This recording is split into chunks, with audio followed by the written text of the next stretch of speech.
ഇന്ന് നവംബർ 20 ലോക ശിശുദിനം.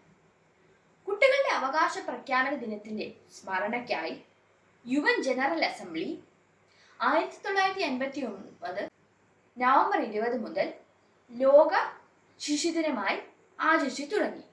എന്നാൽ നമ്മുടെ ഇന്ത്യയിൽ നവംബർ 14 ശിശുദിനം.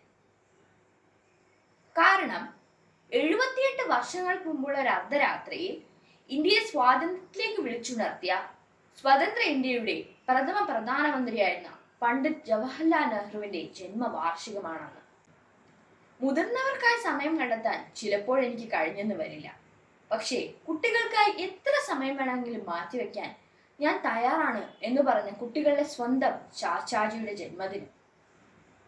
സ്വാതന്ത്ര്യം ലഭിച്ചതിനു ശേഷവും വിഭജിച്ചു നിന്നിരുന്ന നാട്ടുരാജ്യങ്ങളിൽ കൂട്ടിച്ചേർത്ത് ഇന്ത്യയെ ലോകത്തിലെ ഏറ്റവും വലിയ ജനാധിപത്യ രാജ്യമാക്കിയതിൽ 17 വർഷത്തോളം പ്രധാനമന്ത്രി പദം അലങ്കരിച്ചിരുന്ന പണ്ഡിറ്റ് നെഹ്റുവിന്റെ പങ്ക് വളരെ വലുതാണ്. അന്ധവിശ്വാസങ്ങളിലും അനാചാരങ്ങളിലും വിശ്വസിക്കാത്ത വിദ്യാഭ്യാസമുള്ള വിശ്വ പൗരന്മാരെയാണ് അദ്ദേഹം ആഗ്രഹിച്ചിരുന്നത്.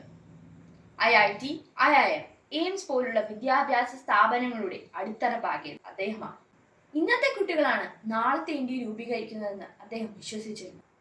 മംഗൾയാൻ, ചന്ദ്രയാൻ പോലുള്ള ISROയുടെ പദ്ധതികളിൽ നമ്മൾ അഭിമാനിക്കുമ്പോൾ മറക്കരുത്, രാജ്യത്തെ ആദ്യത്തെ റോക്കറ്റ് വിക്ഷേപണ കേന്ദ്രം തുമ്പയിൽ ആരംഭിച്ചതിൽ അദ്ദേഹം വഹിച്ച പങ്ക്. സ്വാതന്ത്ര്യ സമര കാലത്ത് വർഷങ്ങളോളം ജയിലിൽ കഴിയേണ്ടി വന്നതിനാൽ മകൾ ഇന്ദിരയോടൊത്ത് സമയം ചിലവഴിക്കാൻ അദ്ദേഹത്തിന് സാധിച്ചിരുന്നില്ല. എങ്കിലും നിരന്തരം കത്തുകളിലൂടെ സംവദിക്കാൻ അദ്ദേഹം ശ്രമിച്ചിരുന്നു. മകൾ ഇന്ദിരയെ ലോകമറിയുന്നൊരു ധീരയായ രാഷ്ട്രീയ നേതാവാക്കുന്നതിൽ പിതാവായ നെഹ്റുവിന്റെ പങ്ക് വളരെ വലുതാണ്.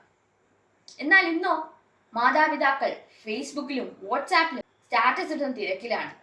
അവർക്ക് കുട്ടികളോട് സമയം ചിലവഴിക്കാൻ കഴിയുന്നില്ല. അവർ കുട്ടികളോട് സംസാരിക്കുന്നില്ല. കുട്ടികളുടെ പ്രശ്നങ്ങൾ മനസ്സിലാക്കുന്നില്ല. കുട്ടികളുടെ ഇടയിൽ മാനസിക സമ്മർദ്ദം കൂടി വരുന്നു. ആത്മഹത്യാ പ്രവണത ഉണ്ടാകുന്നു. ലഹരി മരുന്നിന് അടിമപ്പെടുന്നവരുടെ എണ്ണം ഭയപ്പെടുത്തുന്നതാണ്. സോഷ്യൽ മീഡിയയിലെ ചതിക്കുഴികളിൽ അവർ പെട്ടുപോകുന്നു. സന്തോഷമുള്ള ബാല്യം കുട്ടികളുടെ അവകാശമാണ്. കുട്ടികൾക്ക് ഭക്ഷണവും വസ്ത്രവും മാത്രം ലഭിച്ചാൽ പോരാ. മുതിർന്നവരുടെ കരുതലും സ്നേഹവും കിട്ടണം. മുതിർന്നവർ അവരോടൊപ്പം സമയം ചിലവഴിക്കണം. അവരുടെ പ്രശ്നങ്ങൾ കേൾക്കണം. എന്നാൽ ഇന്നോ വർഗീയതയും വിഭാഗീയതയും രാജ്യത്തിന്റെ മതേതര മൂല്യങ്ങളെ തകർത്തെറിയുന്നു. വർദ്ധിച്ചു വരുന്ന മാലിന്യവും കാലാവസ്ഥാ വ്യതിയാനവും ഭൂമിയെ വാസയോഗ്യമല്ലാതാക്കുന്നു. ഇതൊന്നും തിരിച്ചറിയാതെ കുട്ടികളെ ഉൾപ്പെടെ യുദ്ധമുഖത്തേക്ക് വലിച്ചെറിയുന്ന മനുഷ്യത്വമില്ലാത്ത ഭരണാധികാരികളാണ് ഇന്ന് ലോകം ഭരിക്കുന്നത്. കുട്ടികളെ സുരക്ഷിതരാക്കുന്ന നിയമങ്ങൾ നമ്മുടെ ഭരണഘടന അനുശാസിക്കുന്നുണ്ടെങ്കിലും നമ്മുടെ രാജ്യത്ത് കുട്ടികൾ സുരക്ഷിതരല്ല.